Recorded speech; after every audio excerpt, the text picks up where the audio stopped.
Hello everyone, क्या हाल है आप सभी का। कैसे हैं प्यारे बच्चों आप सभी। आशा करता हूँ आप सभी लोग ठीक ठाक होंगे, बिंदास होंगे, अच्छे से पढ़ाई कर रहे होंगे।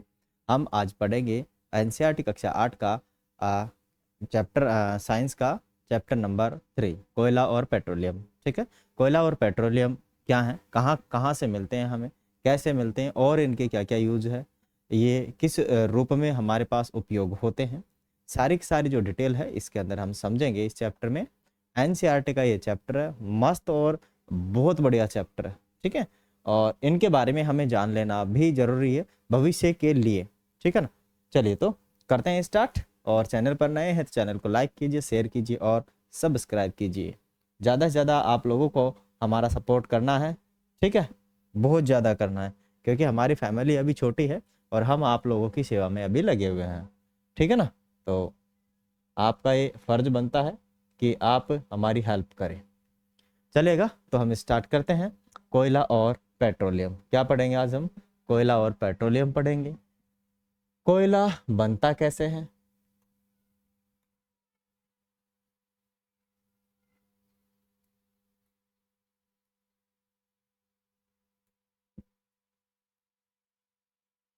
चलिएगा।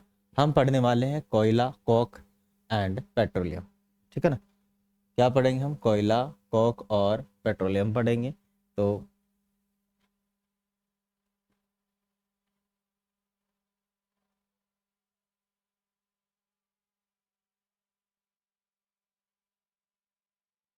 चलेगा। हम अपनी मूलभूत आवश्यकताओं के लिए विभिन्न पदार्थों को उपयोग में लाते हैं। इनमें से कुछ प्रकृति में पाए जाते हैं और कुछ का निर्माण मानवीय प्रयासों से किया जाता है। देखो भाई, हमारे रोजमर्रा की जिंदगी के अंदर इतने पदार्थ यूज आते हैं, तो कुछ तो हम बना लेते हैं और कुछ हमें प्रकृति से मिलते हैं। ठीक है ना, और प्रकृति से भी उन्हें उपयोग लायक हम बना लेते हैं। ओके, बिना उपयोग के हैं तो उनको हम उपयोग लायक बना लेते हैं। तो रोजमर्रा की जिंदगी में हजारों ऐसे पदार्थ हैं जो हमारे काम आते हैं।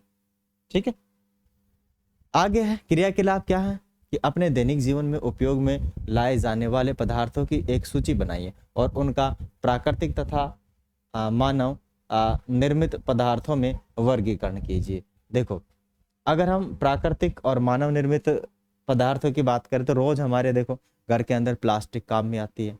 ठीक है ना, क्या काम में आती है, प्लास्टिक की चीजें काम में आती हैं।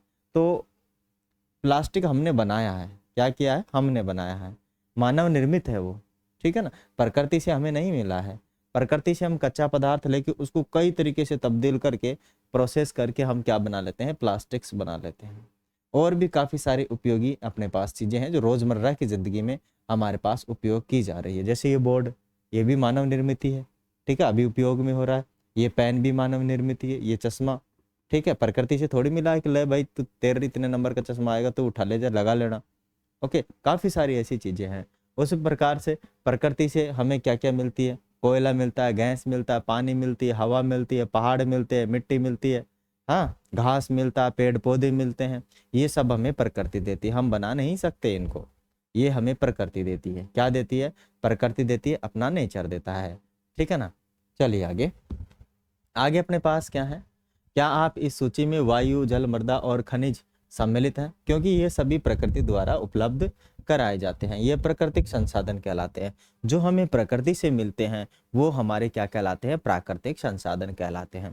क्या कहलाते हैं प्यारे बच्चों, प्राकृतिक संसाधन कहलाते हैं जो हमें प्रकृति से मिलते हैं। और प्रकृति में हजारों लाखों ऐसी काफी सारी खनिज तत्व हैं, पदार्थ हैं जिन्हें हम रोज उपयोग करते हैं। ठीक है, चलिए आगे। क्या हम अपने सभी प्राकृतिक संसाधनों का निरंतर उपयोग कर सकते हैं। देखो मेरे भाई, अगर हमारे पास काफी सारी ऐसी चीजें हैं जिनका यदि हम रोज भरपूर मात्रा में उपयोग करें, जैसे हवा जितनी हमें चाहिए उतनी तो हम यूज लेते ही हैं। ठीक है, अब जैसे पेट्रोलियम हो गया, कोयला हो गया, हम रोज बिना मतलब में कोयला ला रहे हैं, वैसे आग लगा रहे हैं, जला रहे हैं, कर रहे हैं। ठीक है, बहुत ज्यादा खनन कर रहे हैं आवश्यकता से ज्यादा। तो भाई हम तो उपयोग कर लेंगे, लेकिन हमारे आने वाली जो पिछली पीढ़ियां हैं वो क्या करेगी, हैं, उनको भी तो जरूरत है कोयले की। ये थोड़ी है कि हम हैं तब तक की पूरी प्रकृति है, उसके बाद सब कुछ नष्ट है। ठीक है, तो प्रकृति का दोहन हिसाब से किया जाता है कि पिछली पीढ़ियों को देखते हुए।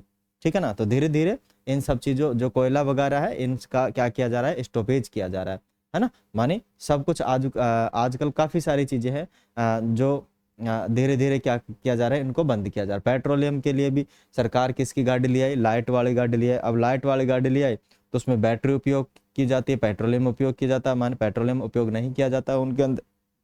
तो हम फ्यूचर को देखते हुए कुछ नए नए आविष्कार कर रहे हैं और नए नए आविष्कारों से ही मान नई नई टेक्नोलॉजी बना रहे हैं जिनसे कि जो हमारी प्रकृति का दोहन कम से कम हो, प्रकृति का नुकसान कम से कम हो।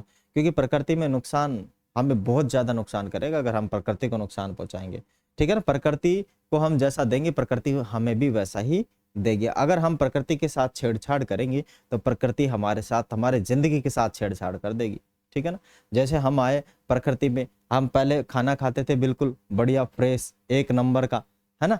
पहले हमारे जो बुजुर्ग थे, अब धीरे धीरे क्या खाने की आ गई किल्लत, जनसंख्या बढ़ गई बहुत ज़्यादा। अब जनसंख्या बढ़ गई बहुत ज़्यादा तो भाई प्रकृति में इतना नाश तो है नहीं, तो क्या किया, हरित क्रांति लाई, उसमें यूरिया दिया, पता नहीं कौन कौन से दवाई दी, केमिकल दिया। अब ये थोड़ी है कि वो जो दवाई केमिकल देंगे वो हमें भी तो नुकसान पहुंचाएंगे।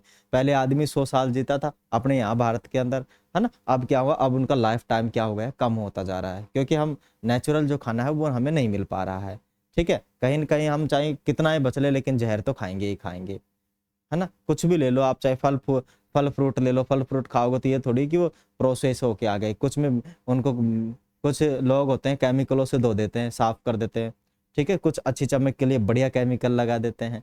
केले को कच्चा लेकर आते हैं, उसको पकाने के लिए वो उस गैस में पकाते हैं, ठीक है।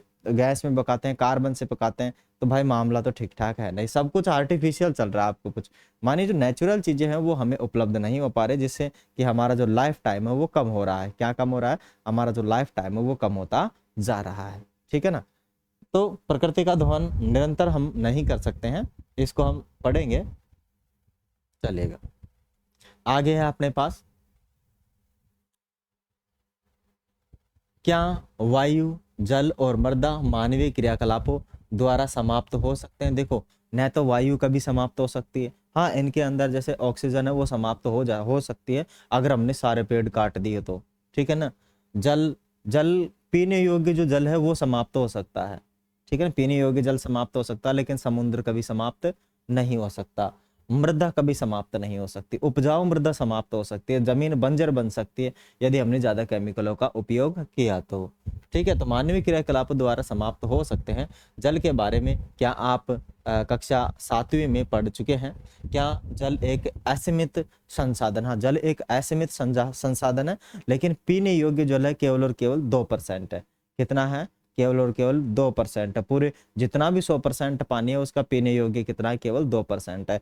तो हम क्या करते हैं कि भूजल का जितना दोहन करते हैं, भूजल का दिन एक बाल्टी से अगर कुछ धुल जा रहा है तो हम 5-10 बाल्टी उपयोग कर ले रहे हैं। नहाने में 2 बाल्टी से नहा लेते हैं, लेकिन भाई साहब हम 40-40 लीटर मतलब 3-3, 4-4, 5-5 बाल्टी से नहाते हैं ना भाई, मजा आने दो, ठीक है। तो वो कहाँ से आ रहा है, वो जमीन से पानी निकल के आ रहा है, ठीक है ना। हमने बोर लगवा रखा है तो उसमें से पानी आता है। हम जितना ज्यादा उपयोग में लेंगे ये थोड़ी उतना आता रहेगा ना, बारिश होगी तभी तो आएगा ना भाई। और हमारे राजस्थान की तो हालत खराब है, अभी बारिश होती ही नहीं है हमारे यहाँ। जहाँ हम रहते हैं वहाँ तो भाई लगभग हर घर के अंदर एक बोर लगा हुआ है, ठीक है। हर 2-4 घर पे एक बोर लगा हुआ है और मोटर लगी हुई है, तो भाई साहब खूब दोहन करते हैं दत्ता के, ठीक है ना। अब भाई अब जमीन में क्या होगा, पानी की कमी आ गई, पानी की कमी आ गई तो हम मोटरें 1 घंटे से ज्यादा नहीं चल रही है ना। हमारे राजस्थान की हालत बहुत खराब है भाई अभी। ओके, तो सीमित रूप से आप उपयोग कीजिएगा। प्रकृति में विभिन्न संसाधनों की उपलब्धता की दृष्टि से प्रकृति संसाधनों का व्यापक रूप से 2 वर्गों में बांटा गया है, ठीक है ना भाई। कितने वर्गों में बांटा गया है, 2 वर्गों में बांटा गया है ना। कौन सा है, एक तो अक्षय प्राकृतिक संसाधन, एक तो क्या है अक्षय प्राकृतिक संसाधन, ठीक है। और एक है समाप्त होने वाले प्राकृतिक संसाधन। अक्षय प्राकृतिक संसाधन तो कौन से भाई, सूर्य का प्रकाश कभी समाप्त नहीं हो सकता, असीमित है। क्या है, असीमित, कभी समाप्त नहीं हो सकता। मानिए ये प्राकृतिक संसाधन असीमित मात्रा में उपलब्ध है और मानवीय क्रियाकलापों से समाप्त होने वाले नहीं है। उदाहरण के लिए सूर्य का प्रकाश, सूर्य का प्रकाश, वायु कभी भी समाप्त नहीं होगा, चलता रहेगा भरपूर मात्रा में, ठीक है। जबकि समाप्त होने वाले कौन कौन से अपने पास देखते हैं। समाप्त होने वाले पेड़ पौधे तो हैं ही, खैर प्रकृति में इन स्रोतों की मात्रा सीमित है। ये मानवीय क्रियाकलापों द्वारा क्या हो सकते हैं, समाप्त हो सकते हैं। अगर मानव इनको बहुत ज्यादा उपयोग में ले रहा है तो ये मेरे भाई क्या हो जाएंगे, समाप्त हो जाएंगे। क्या हो जाएंगे, समाप्त हो जाएंगे। और जब समाप्त हो जाएगा तो आपको पता है क्या बचेगा, हमारी पीढ़ियां क्या खाएगी है। चलिए क्या क्या है इन संसाधनों में, जैसे वन हो गया, ठीक है, क्या हो गया, वन, क्या हो गया मेरे भाई, वन। हमने वनों को काट दिया हमारे उपयोग के लिए, ठीक है ना। हम बहुत पेपर यूज में ले रहे हैं, काट दो सभी को। हम बहुत लकड़ियां जला रहे हैं, काट दो। फिर क्या चक्कर पड़ेगा पता है ना, ऑक्सीजन नहीं मिलेगी, हम वैसे ही मर जाएंगे, लाइफ टाइम तो वैसे ही कम हो जाएगी बिना ऑक्सीजन की कमी से। फिर वन्य जीवों को भी यदि हमने मार दिया, उनको संरक्षित नहीं किया तो दिक्कत हो जाएगी। खनिज तत्वों को यदि हमने ज्यादा उपयोग में ले लिया, जैसे पृथ्वी के अंदर जितना भी लोहा है निकाल लो, उपयोग में ले लो, हमारी पीढ़ियां क्या करेगी, है ना। आगे है कोयला, कोयला भी ये थोड़ी कि भाई हम ही उपयोग में ले ले, काफी लोग हैं और भी आने वाले समय में। पेट्रोलियम भी खत्म होने की चीज है।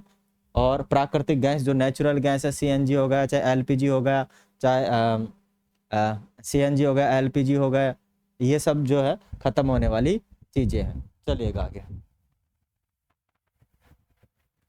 आगे क्या है, यह कक्षा कक्ष हेतु सामूहिक क्रियाकलाप है। एक कुछ पात्र लीजिए, उन्हें देखो। ये जो क्रियाकलाप है मैं पूरा समझा देता हूँ, इसको तो मैं ही समझा दूंगा। क्या है, ये आ गया अपने पास कोयला, ठीक है ना। क्या है मेरे भाई, कोयला है ये। कोयले को बाद में पढ़ेंगे, पहले देखो उस क्रियाकलाप को समझते हैं। भाई हमारी प्रकृति, हमारे पास जो प्रकृति ने दिया है, जैसे गैस हो गई जो हम रोज जलाते हैं, चूल्हे पे खाना वगैरह बनाते हैं, ठीक है। कोयला हो गया, लकड़ी हो गया, पेट्रोलियम पदार्थ हो गया, ये सारी की सारी जो चीजें हैं ये प्रकृति में लिमिटेड है। क्या है, लिमिटेड है, अनलिमिटेड नहीं है, लिमिटेड है। अगर हमने इनका ज्यादा दोहन कर लिया तो ये जल्दी ही समाप्त हो जाएंगे। फिर क्या करेंगे भाई, हैं, फिर क्या करेंगे, हालत खराब हो जाएगी ना। तो इसका हम क्या करते हैं, एक विकल्प ढूंढते हैं, माने दूसरा, कि अगर हम भाई प्रकृति के अंदर जो गैस है उनका उपयोग कर न करके किसी और का उपयोग किया जाए तो कुछ हो सकता है क्या, जो कि वायु प्रदूषण ना करे, ठीक है। और भी काफी सारे विकल्प हो सकते हैं। तो सूर्य से भी आजकल क्या बनता है, खाना बना लेते हैं, लाइट से भी बना लेते हैं, हीटर पे भी, और भी काफी सारे विकल्प हो सकते हैं। उन विकल्पों को क्या किया जा रहा है, ढूंढा जा रहा है, खोज किया जा रहा है। और जो सीमित संसाधन है, क्योंकि आने वाले समय में ये तो समाप्त होने वाले हैं, ठीक है। तो हम तो मान ले हमारी जिंदगी में तो हम कर लेंगे इसका उपयोग, लेकिन आने वाले फिर क्या करेंगे, ठीक है ना। तो विकल्प तो हमें आगे नहीं पीछे ढूंढना पड़ेगा। तो सरकार और वैज्ञानिक इन विकल्पों को ढूंढने में लगे हुए हैं, ठीक है ना। दूसरी बात, क्रियाकलाप में क्या था कि मान लीजिए कि इन जो अपने पास जो संसाधन है वो किस प्रकार से खत्म होते हैं। तो मान लीजिए कुछ मात्रा में अपने पास क्या है, अपने पास कुछ मात्रा में क्या है, कुछ मात्रा में अपने पास एक देखो, एक बाउल है मेरे पास, और बाउल में मैंने काफी सारी टॉफियां धर दी, ठीक है ना। काफी सारे टॉफियां धर दी, बाउल इतना ही है। और विद्यालय के अंदर मैं सभी को बांटना चाहता हूँ, है ना। विद्यालय के अंदर क्या करना चाहता हूँ, सभी के अंदर बांटना चाहता हूँ। मान लीजिए इसके अंदर 50 टॉफी है, क्या है, 50 टॉफी। ओके, पहली कक्षा है उसके अंदर 20 बच्चे हैं। दूसरी में दूसरी के अंदर कितने हैं, उसमें भी 20 है, दूसरी कक्षा के समय। और तीसरे में भी कितने, उसमें 30 मान लो, ठीक है। तो देखो मेरे भाई, अब ये जो 20 है वो पहली पीढ़ी मानो, इसको माने हमारी जो पीढ़ी चल रही है, मानिए कि ये पहली पीढ़ी है। पहली पीढ़ी में मैं गया सबको एक एक मिठाई दे दिया, चलो ठीक ठाक है। दूसरे गए, सबको एक एक मिठाई दे दिया, फिर मेरे पास 10 ही मिठाई बची। तो ये 20 लोग रह गए यहाँ से, क्योंकि 10 लोगों को तो मैंने यहाँ दे दिया, लेकिन कितने लोग फिर भी बच गए, 20 लोग मेरे पास फिर भी बच गए। तो मेरे भाई सभी को प्रॉपर मिठाई मिलनी चाहिए थी, है ना। प्रॉपर क्या मिलनी चाहिए थी, मिठाई मिलनी चाहिए थी, क्योंकि प्रकृति है, प्रकृति से मिली है समझो, ठीक है। ये खनिज तत्व ही है। तो अगर सभी को नहीं मिलेगी तो फिर दिक्कत हो जाएगी, है ना। क्या हो जाएगी, प्रॉब्लम हो जाएगी। ओके, लड़ने लग जाएंगे लोग, मरने लग जाएंगे, नहीं मुझे चाहिए मुझे चाहिए। तो वैसा ही हमारे जो खनिज तत्व उन पर भी ऐसा ही, अगर वो एक टाइम पर समाप्त हो जाएंगे तो आने वाली पीढ़ियां करेगी क्या। तो उनके लिए हमें विकल्प हमें ढूंढना चाहिए, ठीक है। तो क्रियाकलाप यही बोल रहा था। चलिए आगे, आगे इसमें क्या है, कि वे वृद्धि के साथ साथ दूसरी और तीसरी पीढ़ी में उपभोक्ताओं की संख्या अधिक है। प्रत्येक समूह के लिए मेज पर एक पूरा भरा पात्र रख दीजिए। प्रत्येक समूह की पहली पीढ़ी के उपभोक्ताओं से कहिए कि वे अपने समूह के पात्र से वस्तुओं को उपयोग करें। अब प्रत्येक समूह की दूसरी पीढ़ी को भी वैसा ही करने को कहें। विद्यार्थियों से कहिए कि वे प्रत्येक पात्र में वस्तुओं की उपलब्धता को ध्यान से देखें। यदि पात्रों में उपलब्ध शेष बचे तो प्रत्येक समूह की तीसरी पीढ़ी को इसका उपयोग करने के लिए कहिए। अब अंतिम रूप से देखिए कि तीसरी पीढ़ी के सभी उपभोक्ताओं को खाने हेतु कुछ मिला या नहीं। यह भी देखिए कि क्या पात्र में अब भी कुछ शेष बच गया है। ठीक है, तो भाई क्या बचेगा? पात्र में कुछ नहीं बचेगा, पात्र में कुछ शेष नहीं बचेगा। 10 तो दे दिया, फिर भी 20 लोग रह ही गए थे अपने पात्र में, है ना। चलिएगा आगे। आगे क्या है, मान लीजिए कि पात्रों के खाद्य पदार्थ कोयला, पेट्रोलियम या प्राकृतिक गैस जैसे समाप्त होने वाले प्राकृतिक संसाधनों को प्रदर्शित करते हैं, माने उसको दर्शाते हैं। जो पात्र हमने लिया था केवल और केवल जो हमारी प्रकृति में जो हमें मिला है उनको मानते हुए हमने वो लिया था। ठीक है ना, क्या क्या था, उनको मानते हुए हमने उनको लिया था। आगे क्या है, प्राकृतिक संसाधनों को प्रदर्शित करते हैं। प्रत्येक समूह का उपभोग प्रतिरूप भिन्न हो सकता है। क्या किसी समूह की पहली पीढ़ी, इसको छोड़ते हैं, ये काम का नहीं है। आगे देखिए अपने पास क्या है कि प्रकृति संसाधनों के विषय में अध्ययन करेंगे और इनका निर्माण सजीव प्राणियों के मृत अवशेषों से होता है। मानिए जो अपने पास प्राकृतिक संसाधन है उनका जो निर्माण हुआ है पहले बहुत हजारों करोड़ों वर्षों पहले प्रकृति के अंदर जो जीव थे, जंतु थे, पेड़ पौधे थे, वो किसी कारणवश प्रकृति के नीचे दबते गए और नीचे दबते गए तो वही किस में बदल गए, कोक में बदल गए, कोक और पेट्रोलियम वगैरह में बदल गए। ठीक है, और वे क्या कहलाते हैं, जीवाश्म ईंधन कहलाते हैं। क्या कहलाते हैं, जीवाश्म ईंधन कहलाते हैं। आगे अपने पास आ गया है कोयला। आपने कोयला देखा होगा, इनके बारे में सुना होगा। यह पत्थर जैसा कठोर और काले रंग का होता है। भाई यहाँ पर हम लकड़ी वाले कोयले की बात नहीं कर रहे हैं कि लकड़ी वाला कोयला तो हम लकड़ी से बना लेते हैं, उसको जलाएं फिर पूरी तरीके से न जलने दिया जाए तो फिर क्या बन जाता है, कोयला बन जाता है। क्या बन जाता है मेरे भाई, कोयला बन जाता है। लेकिन लेकिन लेकिन लेकिन हम उस कोयले की बात नहीं कर रहे हैं जो पृथ्वी के अंदर से, पृथ्वी के भूगर्भ से निकलता है, हमें मिलता है, उस कोयले की हम बात कर रहे हैं। उस कोयले की हम क्या कर रहे हैं मेरे प्यारे बच्चों, बात कर रहे हैं। वो कैसा होता है, पत्थर जैसा होता है और काला काला होता है। ठीक है ना, भूरा भी होता है, 4 प्रकार का होता है कोयला। ठीक है, उसकी एफिशिएंसी के आधार पर, जलने के आधार पर 4 प्रकार का होता है। ठीक है ना, कठोर काले रंग का होता है। लीजिए आगे, ये रहा भाई कोयला, डांटो आप लोग, संभालो कोयला। ठीक है, ये कोयला क्या है मेरे भाई, कोयला ये है ना। ये पत्थर जैसा होता है, बहुत कठोर होता है, टाइट होता है। चित्र में दिखाया गया है कोयला, माने खाना पकाने हेतु उपयोग आने वाले ईंधनों में कोयला एक है। ठीक है, देखो जहां पर लकड़ी उपलब्ध नहीं हो पाती है वहां पर सिटियों के अंदर कोयले का उपयोग किया जाता है। जो लोग बाग, ये समझो कि गरीब आदमी है, या फिर जो लोग गैस सिलेंडर ले सकते हैं 1200 रुपये का, 1000 रुपये का, 800 रुपये का, क्योंकि इस टाइम तो यही रेट चल रहे हैं, तो वो लोग क्या करते हैं, गैस सिलेंडर ले लेते हैं एलपीजी का। ठीक है ना, किसका ले लेते हैं, जो अपने घरों के अंदर आती है एलपीजी, लिक्विड पेट्रोलियम गैस है ना, उसी का ही होता है एलपीजी सिलेंडर। तो एलपीजी सिलेंडर वो क्या कर लेते हैं, ले लेते हैं और उसी से आराम से क्या बनाते हैं, खाना बनाते हैं। क्या बनाते हैं मेरे भाई, खाना बनाते हैं, है ना। अब पहले इनका उपयोग रेल इंजनों में, भाई पहले कहाँ किया जाता है, पहले रेल इंजनों में इनका उपयोग किया जाता है। माने भाप जो इंजन होते थे उनमें इनका उपयोग किया जाता था। भाप से क्या किया जाता था, स्ट्रीम बनाई जाती थी, है ना। माने कोयले जलाया जाता था, कोयले से पानी गर्म किया जाता था, पानी गर्म होकर स्ट्रीम बनती थी, भाप बनती थी, और भाप से क्या था, भाप इंजन चलता था। भाप इंजन क्या करता था, चलता था। ठीक है, और उसी से ट्रेनों को चलाया जाता था। उसके अलावा भी और भी काफी सारे इंजन थे जो इसके द्वारा चलाए जाते थे। ठीक है, आजकल भाप इंजन हर कहीं पूरे विश्व के अंदर बंद कर दिए गए हैं, कोई भाप का इंजन उपयोग की नहीं लिया जा रहा। ठीक है ना। ओके, इंजनों को चलाने के लिए भाप बनने में बना होता था और इनका उपयोग तापीय शक्ति संयंत्रों में विद्युत उत्पन्न करने में हेतु भी किया जाता है। कोयले का उपयोग विभिन्न उद्योगों में ईंधन के रूप में किया जाता है। देखो अभी पहले तो इंजन जो चलते थे वो तो बंद करवा दिए गए, है ना, बंद हो गए, क्योंकि अब तो लगभग डीजल इंजन आ गए हैं। डीजल के लोकोमोटिव आ गए हैं, और या फिर इलेक्ट्रिसिटी के आ गए हैं, ठीक है, इनके हमारे पास आ चुके हैं लोकोमोटिव।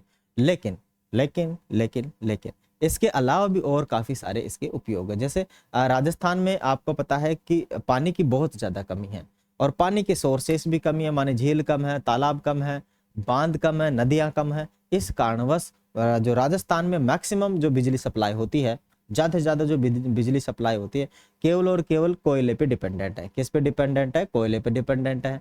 क्योंकि क्या किया जाता है, वहाँ पर जो पावर हाउस है उनमें कोयला जलाया जाता है, स्ट्रीम बनाए जाते हैं, स्ट्रीम से टरबाइन घुमाया जाता है, और टरबाइन क्या जनरेट करती है? इलेक्ट्रिसिटी जनरेट करती है, ठीक है ना। तो इसीलिए, क्योंकि अगर हमारे पास पानी वाले सोर्स होते, तालाब वगैरह होते, तालाब या फिर बड़े बड़े बांध होते राजस्थान के अंदर, क्योंकि बारिश तो बरसती नहीं है, तो तालाब कहाँ से आएंगे?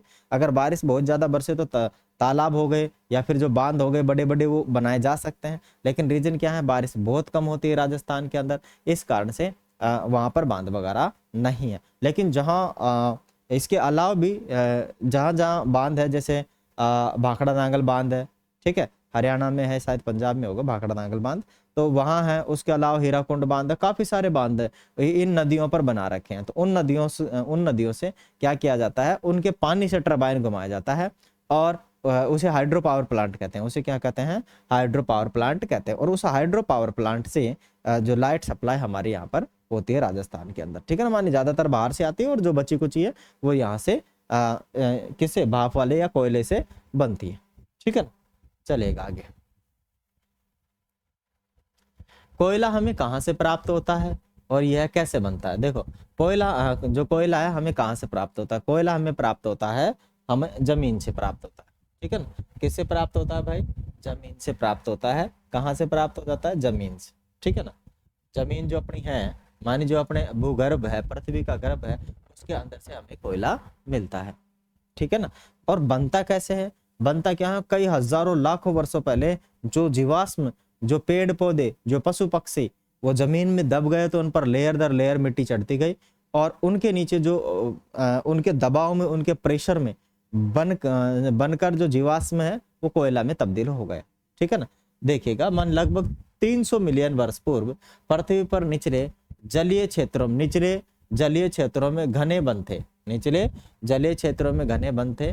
बाढ़ जैसे प्राकृतिक प्रक्रमों के कारण ये वन मृदा के नीचे दब गए। किसके नीचे दब गए? मृदा के नीचे दब गए, है ना। उनके ऊपर अधिक मृदा जम जाने के कारण वे संपीड़ित हो गए।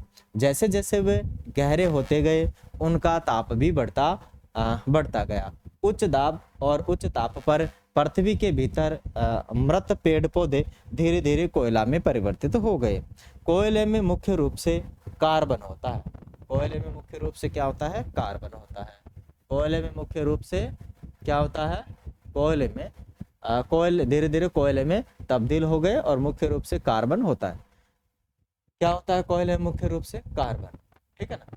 वैसे हमारा शरीर में भी क्या होता है? पानी होता है, और बचा हुआ क्या होता है? कार्बन ही होता है, ठीक है।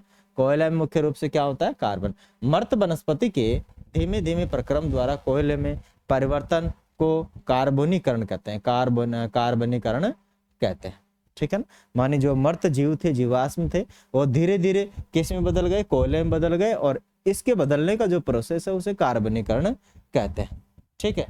क्योंकि यह वनस्पति के अवशेषों से बना है, अतः कोयले को जीवाश्म ईंधन भी कहते हैं। कोयले को क्या कहते हैं? जीवाश्म ईंधन, माने जीवों का ईंधन।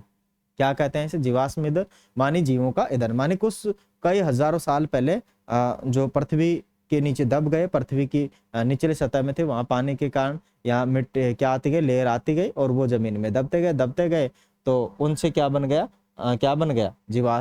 जो ये कोयला है वो बन गया, ठीक है। क्या बन गया मेरे भाई? कोयला बन गया।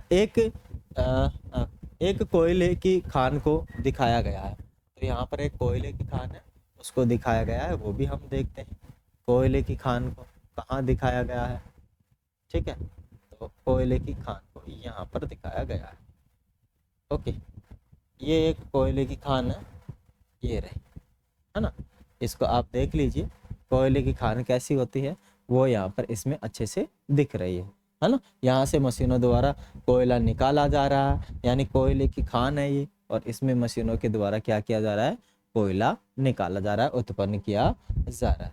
ठीक है ना, क्या किया जा रहा है मेरे भाई, कोयला निकाला जा रहा है। ठीक है ना, क्या निकाला जा रहा है, कोयला निकाला जा रहा है। चलिएगा आगे अपने पास क्या है, मानिए वायु में गर्म करने पर कोयला जलता है। वायु में गर्म करने पर क्या हो जाता है, कोयला जलता है और मुख्य रूप से कार्बन डाइऑक्साइड गैस उत्पन्न करता है। कौन सी गैस उत्पन्न करता है, मुख्य रूप से कार्बन डाइऑक्साइड गैस उत्पन्न करता है। ध्यान रहे, कार्बन डाइऑक्साइड गैस उत्पन्न करता है। कार्बन डाइऑक्साइड का गैस का सूत्र क्या होता है, CO2। क्या होता है, CO2 होता है। ठीक है, कार्बन डाइऑक्साइड उत्पन्न करता है। चाहे लकड़ी जलाओगे तब भी कार्बन डाइऑक्साइड गैस उत्पन्न होगी, और थोड़ी बहुत राख उत्पन्न होगी, ऐसे जिसे बोलते हैं, वो उत्पन्न होगी। ठीक है, आगे क्या है, उद्योगों में कोयले के प्रक्रमण द्वारा कुछ उपयोगी उत्पाद प्राप्त किए जाते हैं, जैसे कोक हो गया, कोलतार हो गया, और कोयला गैस। क्या, कोयला गैस उद्योगों में प्रक्रम करने से क्या है, इनको प्राप्त किया जाता है। आगे अपने पास आ चुका है कोक। क्या आ चुका है, कोक। ठीक है ना, क्या आ गया मेरे भाई, कोक आ गया। कोका तेरा कोका, कोका आ गया, कोका मानी कोक। ठीक है, कोक क्या होता है जरा देखिएगा, मानी यह एक कठोर सरंद और काला पदार्थ है। ठीक है, कठोर बहुत मजबूत सरंद होता है। ठीक है, और काला पदार्थ होता है। क्या होता है, काला पदार्थ होता है। यह कार्बन का लगभग शुद्ध रूप है। यह कार्बन का लगभग क्या, शुद्ध रूप है, माने 99.99% का उपयोग इस्पात के उद्योग निर्माण और बहुत से धातुओं के निष्कर्षण में किया जाता है। भाई कोक का उपयोग कहाँ किया जाता है, माने कोयले से ही कोक बनता है, कोयले से ही उद्योगों में कोक बनाया जाता है। और इसका उपयोग कहाँ किया जाता है, इस्पात बनाने में या इस्पात निष्कर्षण में इनका उपयोग किया जाता है। आगे अपने पास आता है कोलतार। कोलतार को हम नॉर्मल भाषा में, गांव की भाषा में डामर बोलते हैं, जिससे रोड बनाया जाता है। इससे क्या बनाया जाता है, रोड, कोलतार। ठीक है, कोलतार, कोलतार को क्या बोलते हैं, डामर, डामर, है ना, डामर। गांव की भाषा में हम इसको डामर कहते हैं। ओके, छतों के वाटर प्रूफिंग के बराबर के लिए भी इसका उपयोग किया जाता है। हमारे गांव के अंदर कोई छत फट जाती है ना, और पानी अगर नीचे घर में चोता है तो हम ऊपर क्या कर देते हैं, डामर लगा देते हैं। क्या लगा देते हैं, डामर लगा देते हैं, एक बूंद पानी नीचे नहीं आता है। ओके, यह एक अप्रिय गंध वाला काला गाढ़ा द्रव होता है। ठीक है ना, अप्रिय गंध वाला काला गाढ़ा द्रव होता है। यह लगभग 200 पदार्थों का मिश्रण होता है। भाई साहब, पदार्थों की कमी नहीं है, इस काले वाले डामर के अंदर 200 पदार्थों का मिश्रण होता है। कितने का, 200 पदार्थ मिक्स रहते हैं, माने इससे इतने इतने चीजें बनाई जाती है ना, ये मानो बहुत ज्यादा चीजें इससे बनाई जाती है। किससे, डामर से बनाई जाती है, या फिर कोलतार से बनाई जाती है। क्या क्या बनाई जाती है वो हम आगे देखेंगे।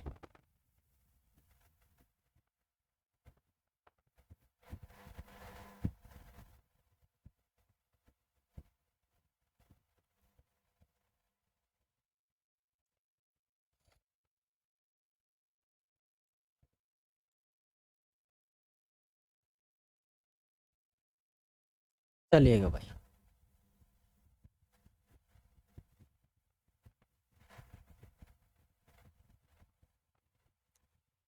चलिए आगे क्या है, माने कोलतार से प्राप्त उत्पादों का उपयोग प्रारंभिक पदार्थों के रूप में दैनिक जीवन में काम आने वाले विभिन्न पदार्थों के औद्योगिक निर्माण में तथा उद्योगों जैसे संश्लेषित रंग, औषधि, विस्फोटक, सुगंध, प्लास्टिक, पेंट, फोटोग्राफिक सामग्री, छत निर्माण सामग्री आदि में होता है। भाई साहब, कोल तार का उपयोग में तो कम ही कौन, इतने उपयोग हैं कोल तार के बहुत ज्यादा।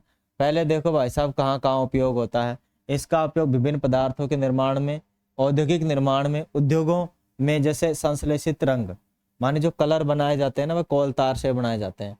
वाह, हद हो गई भाई, कोल तार क्या कमाल कर रहा है ना। कचरा होता है ये होने को तो, लेकिन देखो बन क्या रहा है इससे, संश्लेषित रंग। माने रंग बनाए जा रहे हैं। औषधि भी बनाई जाती है भाई साहब, हम औषधि लेते हैं, बीमार पड़ जाते हैं तो कोलतार की कोई औषधि बनती है जो हम लेते हैं, पता नहीं नाम तो क्या है उसका, लेकिन औषधि भी बनती है। विस्फोटक बनता है, विस्फोटक का मतलब होता है जो ब्लास्ट करने वाला बम वगैरह जो बनाए जाते हैं इससे बनते हैं। पर वो विस्फोटक ही नहीं, इसके अलावा भी काफी सारे हैं जो सुरंगों के अंदर या फिर पहाड़ों को तोड़ने के लिए या फिर जो कुएं वगैरह करते हैं, खोदते हैं, तो उनके अंदर अगर पत्थर आ जाता है तो उसको ब्लास्ट करने के लिए, ठीक है, खानों के अंदर जो ब्लास्ट होता है उसके लिए भी इस विस्फोटक को काम में लिया जाता है। सुगंध भाई साहब, स्मेल वाले भी पदार्थ बनाए जाते हैं इससे, हैं क्या कोलतार है, काला काला सा बेकार सा, जिससे क्या क्या चीज बनाई जा रही है। प्लास्टिक, वाह, प्लास्टिक भी बनाई जाती है?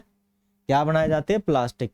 पेंट, और भाई घर इतना अच्छा लगता है, शानदार वर्ल्ड क्लास है, पेंट कराने के बाद तो कोलतार से बनता है, बिल्कुल काले काले मटेरियल से बनता है। फोटोग्राफिक सामग्री में भी उपयोग किया जाता है। फोटोग्राफिक जो सामग्री होती है ना अपने, माने फोटोग्राफिक सामग्री माने पेंट वगैरह तो होता ही है उसके अंदर, तो कलर वगैरह हो गया उसकी उसके अंदर जो भी फिल्म वगैरह हो गई वो सारी इससे बनाई जाती होगी। आगे क्या है? छत निर्माण सामग्री, ठीक है ना, कौन सी? छत निर्माण सामग्री, मान छत निर्माण की जो सामग्री होगी उसमें भी इसका उपयोग किया जाता है। होता है। रोचक तथ्य है कि मौत और अन्य कीटों को भगाने में भी इसको उपयोग में लाया जाता है। मौत नाम का एक कीट होता है और अन्य कीटों को भी भगाने में लाए जाने वाली नैफ्थलीन, क्या है? नैफ्थलीन, क्या है? नैफ्थलीन, क्या है? नैफ्थलीन, क्या है? नैफ्थलीन, ठीक है ना, क्या है मेरे भाई? नैफ्थलीन। नैफ्थलीन भी, नैफ्थलीन की गोलियां भी कोलतार से प्राप्त की जाती है। नैफ्थलीन की गोलियां भी किससे प्राप्त की जाती है मेरे भाई? कोलतार से प्राप्त की जाती है। आजकल पक्की सड़कों के निर्माण में कोलतार के स्थान पर एक पेट्रोलियम उत्पाद बिटुमिन का उपयोग किया जाता है, ठीक है ना। किसका उपयोग किया जाता है? बिटुमिन का उपयोग किया जाता है, बिटुमेन, ठीक है ना। पहले कोलतार का उपयोग किया जाता था, लेकिन कोलतार का तो आज भी किया जाता है ना, ऐसी बात नहीं, कोलतार का उपयोग नहीं किया जाता, लेकिन प्योरेस्ट कोलतार का उपयोग नहीं किया जाता है। ओके, आगे आ जाता है कोयला गैस। कोयला गैस, ठीक है, कौन सी गैस है भाई? कोयला गैस। कौन सी गैस है? कोयला गैस। माने कोयले की, यानी कोयले के प्रक्रमण द्वारा कोक बनाते हैं, जो कोयले का प्रक्रमण करते हैं, माने उसका प्रोसेस करते हैं, माने उसको प्रोसेस करके क्या बनाते हैं भाई? कोक बनाते हैं, है ना। और कोक बनाते समय कोयला गैस प्राप्त होती है। जब हम कोक बनाते हैं तब उस समय क्या निकलती है? कोयला गैस निकलती है, कोयला गैस निकलती है या प्राप्त होती है। यह कोयला प्रक्रम संचय यंत्रों के निकट स्थापित बहुत से उद्योगों में ईंधन के रूप में उपयोग की जाती है। ईंधन के रूप में इसको उपयोग किया जाता है। जहाँ पर कोयला से कोक बनाया जाता है, वहाँ पर और काफ़ी सारे उद्योग होते हैं, उनको ये गैस बनाकर ये कोक तो बना ही रहे हैं, गैस भी बन जा रही है साथ में, तो इसको वो क्या करते हैं? बेच भी देते हैं और अपना काम थोड़ा आसान बना लेते हैं, माने पैसे भी थोड़े कमा लेते हैं, है ना। वैसे भी इसका उपयोग नहीं था तो सोचा कि इसका उपयोग ही कर ले। चलिए, लंदन में 1810 में, लगभग न्यूयॉर्क में, किसमें? लगभग 1810 में तथा न्यूयॉर्क में 1820 में के आसपास कोयला गैस का उपयोग प्रथम बार सड़कों पर रोशनी के लिए किया गया था। आजकल इसका उपयोग रोशनी के बजाय ऊष्मा के स्रोतों के रूप में किया जाता है, ठीक है। पहले लंदन में और न्यूयॉर्क कौन से हैं? कौन से शहर में है न्यूयॉर्क? कौन से देश में है? अमेरिका के अंदर है, ठीक है। न्यूयॉर्क कहाँ है? अमेरिका के अंदर है। और ये जो लंदन है यूरोप के अंदर है, ठीक है, यूरोप के अंदर है। और यूरोप में भी कौन से? ब्रिटेन में, ठीक है ना। ब्रिटेन की राजधानी लंदन है और न्यूयॉर्क बहुत बड़ा शहर है अमेरिका का। चलिए आगे, चलते चलते यूं ही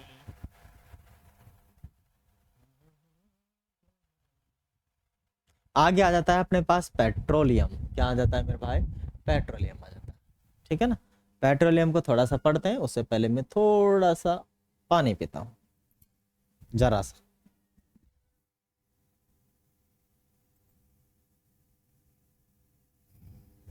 चलिएगा भाई, आगे पढ़ते हैं हम पेट्रोलियम। क्या पढ़ते हैं मेरे भाई? पेट्रोलियम पढ़ते हैं। पेट्रोलियम क्या है जरा देखो। आप जानते हैं कि ईंधन के रूप में पेट्रोल का उपयोग हल्के स्वचालित वाहनों जैसे मोटरसाइकिल, स्कूटरों और कारों में होता है। बाहरी मोटर वाहनों जैसे ट्रकों और ट्रैक्टरों को चलाने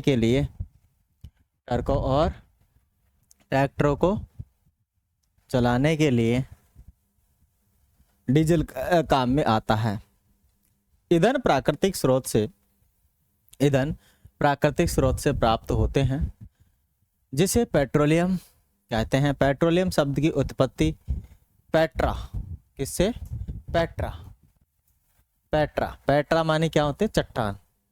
पेट्रा माने क्या होते हैं? चट्टान। ओलियम माने तेल से हुई है, ठीक है ना। चट्टान का तेल माने चट्टान के तेल से हुई है। पेट्रोलियम माने पेट्रा प्लस ओलियम से हुई है क्योंकि ये जमीन के नीचे की चट्टानों के मध्य से निकलता है। जरा हम जान लेते हैं कि भाई देखो, हमारे आसपास काफ़ी सारे वाहन होते हैं, सभी के अंदर डीजल काम में नहीं आता, सभी में पेट्रोल काम में नहीं आता, कुछ में एलपीजी भी काम में आती है, ठीक है, और कुछ में सीएनजी भी काम में आती है। इसका कारण क्या है भाई? मोटरसाइकिल हम डीजल से क्यों नहीं चला सकते?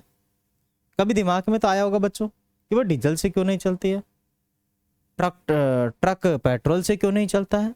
तो इसके बारे में थोड़ा डिफरेंस जान लेते हैं। देखो, जो छोटे वाहन होते हैं उनको चलाया जाता है पेट्रोलियम से। रीजन क्या है कि जो उनके इंजन होते हैं ना, वो ऐसे बनाए जाते हैं जिनके की वाइब्रेशन कम उत्पन्न हो। क्योंकि भाई उन पर हम बैठ के जाते हैं गाड़ी में, ड्र देने से बैठ के जाते हैं, नहीं बैठ के जाते।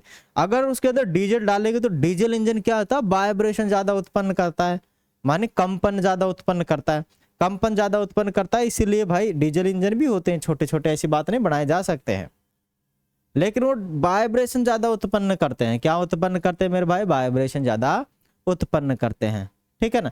जबकि जो पेट्रोल के इंजन है वो वाइब्रेशन कम उत्पन्न करते हैं, मानी जो हलचल है ना, धड़धड़ाहट है ना, धड़धड़ाहट या फिर कंपन, वो कम उत्पन्न करते हैं। इसीलिए उनको मोटरसाइकिलों में उपयोग किया जाता है, पेट्रोलियम इंजन को। और बड़े बड़े ट्रक है उनमें भाई कोई दिक्कत नहीं है, उनमें डीजल इंजन लगाया जाता है। तो करकते धड़धड़ाता है, कितने वाइब्रेशन उत्पन्न करता है, कितनी बड़ी गाड़ी है। और फिर ड्राइवर के नीचे शानदार उसमें बड़ी सी सीट लगा देते हैं तो कंपन सह लेती है, दिक्कत ही नहीं होती भाई ड्राइवर को, तो है ना। तो इसीलिए तो इन पर हम ऐसा नहीं कर सकते। बड़ी सी सीट कैसे लगाए मोटरसाइकिल पे? इतनी सीट तो मोटरसाइकिल होती है पहले ही, है ना। और वाइब्रेशन उत्पन्न करेगा तो बेचारा 50 किलोमीटर जाने में खुद वाइब्रेशन से थक जाएगा वो, तो है ना, परेशान हो जाएगा। तो इसीलिए आदमी जो उसको चलाने वाला उसको कंफर्ट फील करे, आसानी से बैठ के जाए, आसानी से बैठ के आए, इसीलिए उनमें पेट्रोल इंजन लगाए जाते हैं, ठीक है। इनको हम कहाँ से निकालते हैं? जमीन से निकालते हैं, इसीलिए इन्हें खनिज बोला जाता है, खनिज तेल बोला जाता है, या फिर इसे चट्टान का तेल भी कहा जाता है, पेट्रोलियम को, ठीक है ना। क्या कहा जाता है? चट्टान का तेल भी कहा जाता है। किसको? पेट्रोलियम को। क्या आप जानते हैं कि पेट्रोलियम कैसे बनता है? पेट्रोलियम का निर्माण समुद्र में रहने वाले जीवों से हुआ। पेट्रोलियम का निर्माण समुद्र में रहने वाले जीवों से हुआ। जब ये जीव मृत हुए, इनके शरीर समुद्र में पैंदे में जाकर जम गए और फिर रेत तथा मिट्टी की तहों द्वारा ढक गए। लाखों वर्षों में वायु की अनुपस्थिति, उच्च ताप और उच्च दाब से मृत जीवों को पेट्रोलियम और प्राकृतिक गैस में परिवर्तित कर दिया, ठीक है। देखो भाई, पेट्रोलियम का जो निर्माण है वो किससे हुआ है? ये मृत जीवों से हुआ है। हजारों वर्षों पहले क्या था कि जो समुद्री जीव थे वो मरकर कहाँ बैठ गए? जमीन की उसके समुद्र के तले में बैठ गए। अब उस पर क्या आती जाती है? मिट्टी की लेयर आती जाती है। अब वो दबते जाते हैं, उन पे प्रेशर लगता रहता है और वायु उसमें जाती नहीं है, हवा उसमें जाती नहीं है।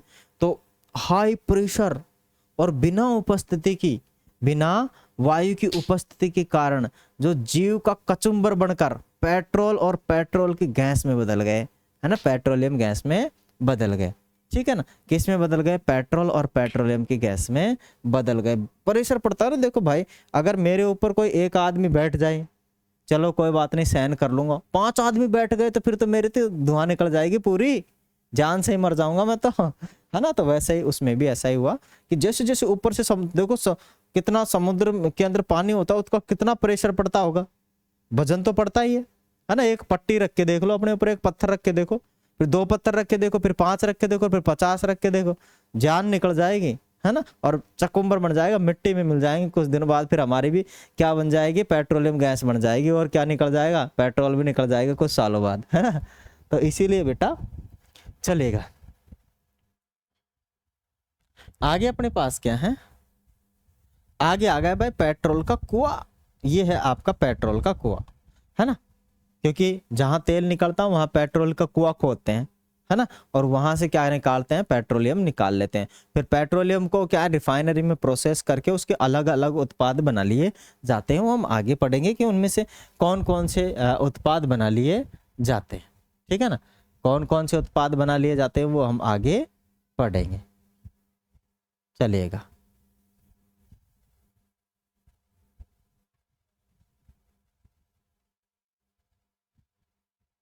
आगे अपने पास है कि चित्र में देखिए जो कि पेट्रोलियम और प्राकृतिक गैस के भंडारों को दर्शाता है। आप देख सकते हैं कि पेट्रोलियम तेल और गैस की परत जल की परत के ऊपर है, जल की परत के ऊपर है। ऐसा क्यों है, याद करिए कि तेल और गैस जल से हल्के होते हैं और इनमें मिश्रित नहीं होते हैं, ठीक है ना।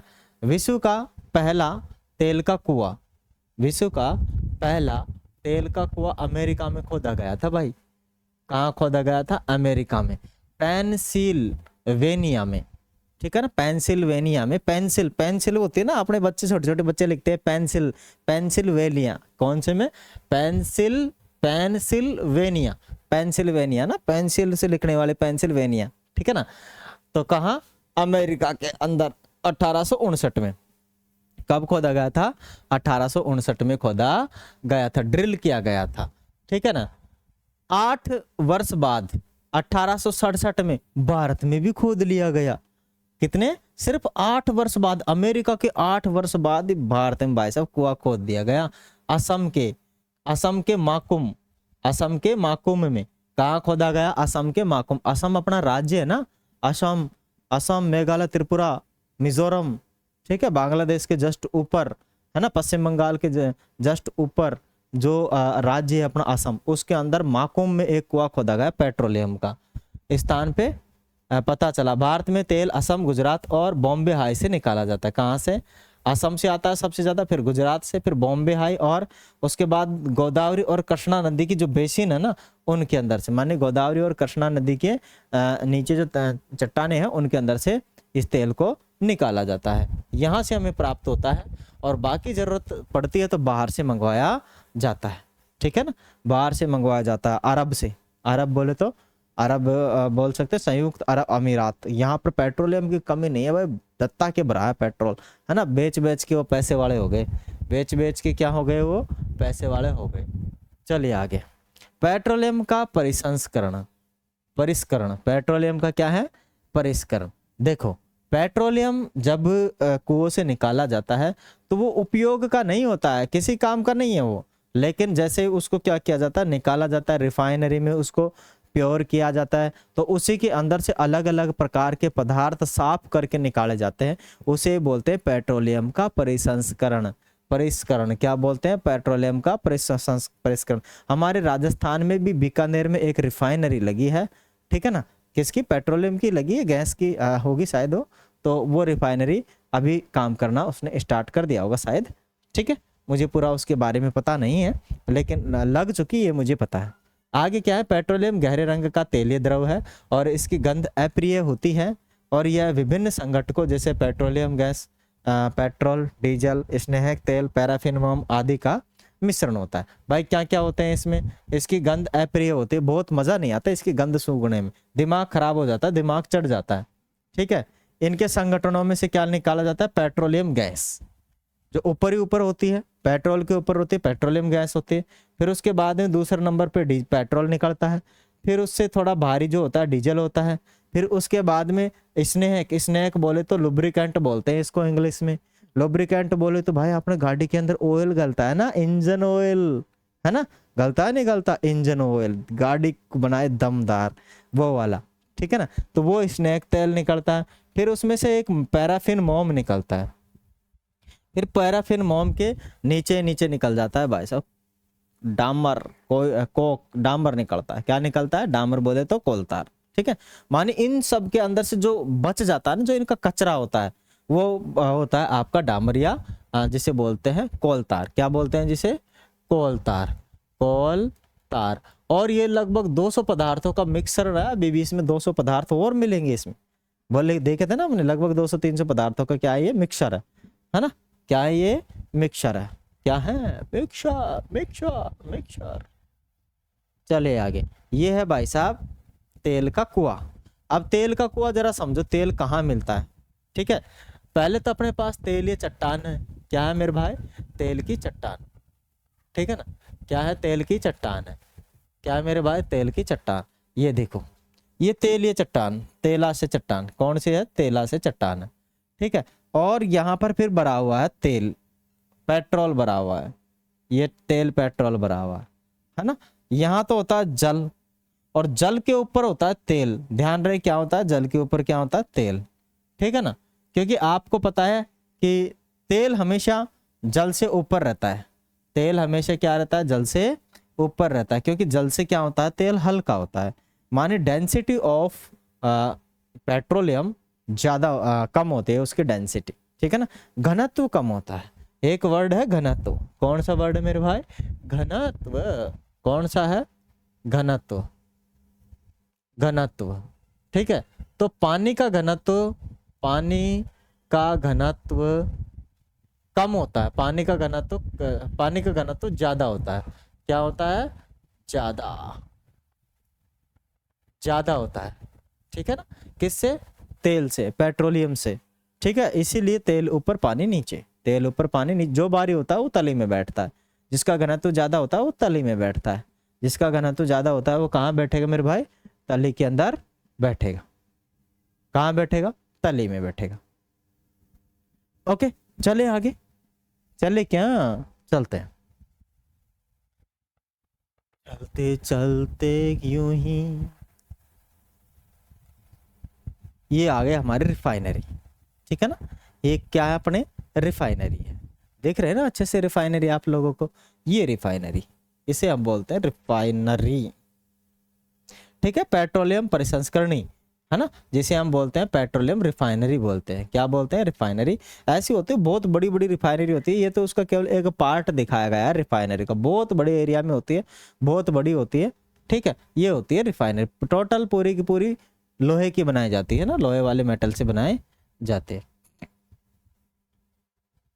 आगे आगे अपने पास क्या है? मनी,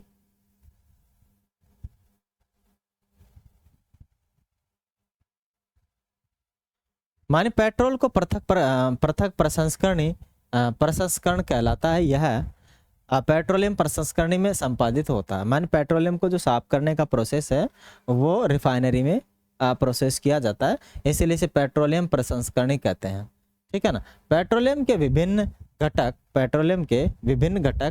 के उपयोग सारणी में दिखाए गए हैं। तो ये पहले सारणी है, ठीक है ना। पेट्रोलियम के क्या क्या उपयोग है वो देख लीजिए, और इनमें से क्या क्या चीज़ें निकलती हैं वो भी देख लीजिए। कि पेट्रोल में ये थोड़ी कि एक ही चीज़ निकलती है, काफ़ी सारी चीज़ें उसमें से निकलती है ना।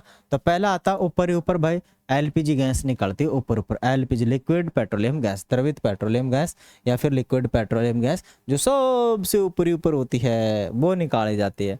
घरों और उद्योगों में ईंधन के रूप में काम में लीजिए। घरों में क्या काम? रोटी बनाने के काम में ली जाती है। अपने पास आता है ना, आता नहीं आता है ना। क्या गैस सिलेंडर आता है एलपीजी का, तो उससे क्या बनाते हैं हम? रोटी बनाने के काम में लेते हैं। पेट्रोल, पेट्रोल आपको पता है गाड़ी चलाने के मोटरसाइकिल में डलता है पेट्रोल, उसको चलो मैं मोटर ईंधन सूक्ष्म धुलाई के लिए भी इसका उपयोग किया जाता है। फिर मिट्टी का तेल, मिट्टी का तेल आपको पता है स्टोव लैंप और जेट वायुयान के लिए ईंधन, जेट वायुयान के लिए इसका क्या किया जाता है? ईंधन के रूप में लिया जाता है। डीजल का उपयोग क्या है भाई? डीजल, डीजल होता है भारी मोटर वाहनों और विद्युत जनित्रों के लिए डीजल का प्रयोग किया जाता है। स्नेहक तेल, स्नेहक तेल का मतलब होता है भाई अपने ऑयल जिसे बोलते हैं। क्या बोलते हैं? ऑयल, ठीक है। ऑयल को वैसे इंग्लिश में तेल बोलते हैं, ऑयल को अंग्रेजी में क्या बोलते हैं? तेल। लेकिन हम जब जाते हैं भाई मोटरसाइकिल सर भाई ऑयल भी गाल दीजिए, और जबकि ऑयल का मतलब तो तेल ही होता है। अब वो तेल कौन सा गाले? पेट्रोल का गाले, मिट्टी का गाले, या फिर आपको सरसों का तेल गाले उसमें। तो ऑयल का मतलब होता है लुब्रिकेंट, स्नेहक, है ना। वैसे तेल होता है यहाँ पर, ऑयल का मतलब तो तेल ही होता है, लेकिन हम ऑयल बोलते हैं। हमें क्या बोलना चाहिए? स्नेहक बोलना चाहिए। स्नेहक तेल डाल दे भाई, है ना। स्नेहक तेल, लुब्रिकेंट तेल डाल दे, है ना। लुब्रिकेंट तेल या स्नेहक तेल हमें बोलना चाहिए, ठीक है ना। तो आगे स्नेहक के रूप में काम में आता है। पैराफिन मोम का क्या काम है? ये भी उसी में से निकलता है। पैराफिन मोम होता है मरहम, मरहम पट्टी होती है, उसके अंदर पैराफिन मोम का उपयोग किया जाता है। मोमबत्ती में भी मोम का उपयोग किया जाता है। वैसलीन, वैसलीन भाई मुंह ढक लगाओ चाहे ना अपने मुंह के, हाँ सर्दियों के अंदर अपने मुंह के लिए वैसलीन ले आना। भाई मेरा मुंह फट गया, मुंह ढक लगाते, इसको मुंडा बोलते हैं मुंह बोलते हैं ना, क्या बोलते हैं? मुंह बोलते हैं। तो मुंह के लगाया जाता है इसको, ठीक है। बिटुमेन, बिटुमेन का मतलब होता है जो रोड बनाने के काम में आता है, जैसे डामर भी बोल सकते हो आप, है ना। क्या ये डामरी भी बोल सकते हो, डामर, या फिर उसे क्या बोलते हैं? कोलतार, है ना। पेंट और सड़क बनाने में इसका निर्माण किया जाता है। कुछ समझे क्या? अरे बचवा समझे? हैं? समझे नहीं समझे? चलिए आगे क्या है, आगे अपने पास है पेट्रोलियम और प्राकृतिक गैस के अनेक उपयोगी पदार्थ प्राप्त किए जाते हैं। इन्हें पेट्रो रसायन कहते हैं। इन्हें क्या कहते हैं भाई? हम पेट्रो रसायन। क्या कहते हैं हम इन्हें? पेट्रो रसायन कहते हैं। क्या कहते हैं इन्हें? पेट्रो रसायन कहते हैं। माने पेट्रोलियम और प्राकृतिक गैस से अनेक उपयोगी पदार्थ प्राप्त किए जाते हैं, इन्हें हम पेट्रो रसायन कहते हैं। इनका उपयोग अपमार्जक, इनका उपयोग कहाँ किया जाता है? अपमार्जक। अपमार्जक का मतलब होता है डिटर्जेंट। डिटर्जेंट का मतलब होता है सरफ, गढ़ी, जानते हो ना। पहले इस्तेमाल करें फिर विश्वास करें, अमिताभ बच्चन जिसका ऐड करता है ना। घड़ी, घड़ी। एक होता है सर्फ एक्सल, बिल्कुल क्लीन धुलाई, तो वो अपमार्जक इससे बनाया जाता है डिटर्जेंट। रेसे, रेसे का आप लोगों को पता है इतनी मजबूत मजबूत, इतनी पतली पतली सी रस्सियां होती है, इतनी मजबूत होती हैं बहुत ज्यादा, तो वो इसी से बनाए जाते हैं। इतने मजबूत, हद हो गई यार। आप लोगों ने देखा होगा ना, फैन बेल्ट के ऊपर एक छोटी सी रस्सी होती है तंतु की, कितनी मजबूत होती है, उसको यूं करके तो तोड़ ही नहीं सकते। दूसरी बात, जो अपने टायर आते हैं ना, उनके अंदर भी महे महे धागे होते हैं, वो इसी रेसे से बनाए जाते हैं, फाइबर से। पॉलिएस्टर, नायलॉन, क्या होता है? पॉलिएस्टर, नायलॉन, एक्रिलिक, क्या है? Polyester, nylon, acrylic. पॉलीथीन, जो हम सब्जी लेकर आते हैं, वो भी भाई पेट्रोलियम से बनते हैं। फूट गए मेरे कर्म हैं। क्या क्या बन जाता है इससे? क्या क्या बन रहा है? हद हो गई। थैली भी उसी से बन रही है, हैं? और उसको गाय खा के मर जाती है, बकरी खा के मर जाती है, ये जो जानवर है वो खा के मर जाते हैं। हम भी कितने निर्दयी इंसान हैं। जानवरों को हमारे फायदे के लिए थैली बढ़ा ली, लेकिन जानवर मरे तो मरे। कैसे लोग हैं? उनको भी जीने का अधिकार है इस पृथ्वी पर। उनके अपने बाप का राज थोड़ी है, उनके बाप का राज भी है भाई। हाँ, परमात्मा ने हमें थोड़ी दिया है कि भाई प्रकृति में जाओ पूरा लूट लो सबको। है, जानवरों को भी जीने दो, उनको भी जीने का अधिकार है, ठीक है। तो अन्य मानव निर्मित, मानी ऐसी चीजें हमें नहीं बनानी चाहिए जिससे कि अन्य किसी पशु पक्षी को नुकसान पहुंचे। पर क्या करें, हम तो सुखी होना चाहते हैं ना, हम तो बहुत ज्यादा सुखी होना चाहते, काम करना ही नहीं चाहते कोई, कि भाई बिना काम करे पैसे आ जाए मेरे पास, तो है ना, बिना मेहनत किए पैसे आ जाए। हद हो गई। पूरी पृथ्वी पर मौज करने के लिए थोड़ी आया, मेहनत कीजिए जिससे कि सब कुछ बने। मानव निर्मित प्लास्टिक आदि के औद्योगिक निर्माण में किया जाता है। प्राकृतिक गैस से प्राप्त हाइड्रोजन और गैस का उपयोग उर्वरकों, मानी उर्वरकों बोलते यूरिया, भाई साहब यूरिया का भी हद हो गए भाई। मानी प्राकृतिक गैस से प्राप्त हाइड्रोजन गैस का उपयोग उर्वरकों, उर्वरकों माने होता है खाद, ठीक है ना, जो खाद होता है रसायन खाद होता है उसका के उत्पादन में किया जाता है। अपने बहुत अधिक व्यापारिक महत्व के कारण पेट्रोलियम को काला सोना कहते हैं। अरे भाई कितने उपयोग हैं इसके, मुझे तो आज ही पता लगा। हाँ, मुझे तो आज ही पता लगा, नहीं तो मैं काला सोने को घर में रख लेता। काले सोने को कहाँ रख लेता? घर में। इसीलिए इस पेट्रोलियम का देखो काला सोना कहते हैं इसे। क्या बोलते हैं इसे? काला सोना। मैं तो काले सोने का हार बना के पहन लेता है है ना, लेडीजों को पहना देता है इसको, काला सोने का हार बना के, माने पेट्रोलियम, इसके हार वार नहीं बनते भाई, इसको बोलते हैं, ठीक है। वैसे मैं मजाक कर रहा हूँ, इसके हार वगैरह कुछ बनते नहीं है। क्या नहीं बनते हैं इसके, कोई भी हार वगैरह नहीं बनता है, केवल ये बहुत महंगा, मतलब बहुत उपयोगी है, इसीलिए इसे काला सोना कहते हैं। क्या कहते हैं इसे भाई, काला सोना। आगे आ गया अपने पास प्राकृतिक गैस, नेचुरल गैस, ठीक है ना। क्या आ चुका है अपने पास, प्राकृतिक गैस आ गया, ठीक है। क्या आ चुका है अपने पास, प्राकृतिक gas, natural, natural gas, natural gas, ठीक है। प्राकृतिक गैस को क्या बोलते हैं, नेचुरल गैस कहते हैं। क्या कहते हैं मेरे भाई, नेचुरल गैस कहते हैं। प्राकृतिक गैस को क्या बोलते हैं, नेचुरल गैस बोलते हैं। माने प्राकृतिक गैस एक बहुत महत्वपूर्ण जीवाश्म है, जीवाश्म है ये भी, माने जीवों से बना हुआ है, ये भी जीवाश्म है, क्योंकि इसका परिवहन पाइप द्वारा सरलता से हो जाता है। प्राकृतिक गैस को उच्च दाब और पर संपीड़ित प्राकृतिक गैस के रूप में भंडारित किया जाता है। माने उच्च दाब पर, माने संपीड़ित किया जाता है, दबाया जाता है, इसलिए इसको संपीड़ित प्राकृतिक गैस या फिर कंप्रेस्ड नेचुरल गैस के रूप में बोला जाता है। कंप्रेस्ड नेचुरल गैस के नाम से भी जाना जाता है, और इसको कंप्रेस करके, दबा करके सिलेंडरों में भर लिया जाता है। किस में भर लिया जाता है, सिलेंडरों में भर लिया जाता है। किस में भर लिया जाता है मेरे भाई, सिलेंडरों में भर लिया जाता है। सीएनजी का उपयोग, माने संपीड़ित प्राकृतिक गैस या कंप्रेस्ड नेचुरल गैस का उपयोग ऊर्जा उत्पादन हेतु किया जाता है। अब इसका उपयोग परिवहन वाहनों में ईंधन के रूप में किया जा रहा है, क्योंकि यह एक कम प्रदूषणकारी है, यह एक उच्च ईंधन है, यह एक क्या है, उच्च ईंधन है। आगे क्या है, सीएनजी का अधिक लाभ यह है कि इसे घरों और कारखानों में सीधा जलाया जा सकता है, जहां इसकी आपूर्ति पाइपों के माध्यम से की जा सकती है। ये तो हमने देख ही लिया था। ओ नहीं देखा, उपयोग नहीं देखे ना, देख लिया उपयोग, क्या क्या उपयोग।